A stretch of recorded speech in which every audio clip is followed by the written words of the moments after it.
So sir, considering yung mga na-provide nyo na mga documentary evidence, sino po yung mga una na makakasuhan ni na Secretary Vince Dizon?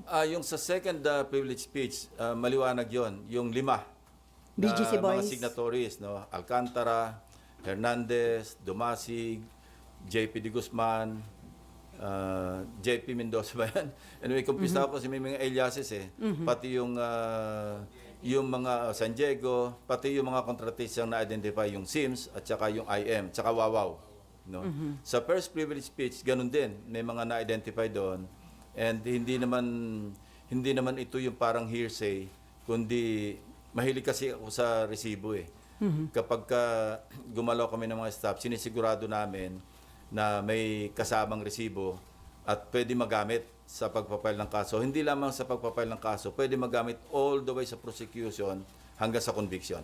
So yung sir makakasuhan na, yun yung may pinaka-mabibigat na kasalanan na meron ng hawak na mabigat na ebidensya laban sa kanila. Correct. Yung malinaw na malinaw. Yung pagpasok lang sa casino, meron na yon, yung PD 1869, di ba, as amended.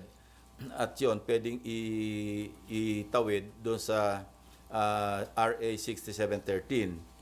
Pagkatapos yung malversation nga, yung using fictitious name or concealing true name, Article 178 ng Revised Penal Code.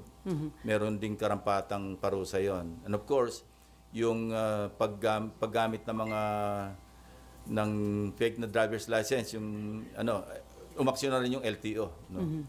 Pero sir, kahit na sila yung makasuhan na, ipapatawag pa rin sila sa Senate hearing doon sa sasagawan yung... Definitely. Lalo na, sina Bryce Hernandez, lahat sila, yung BGC boys, papatawag namin yon.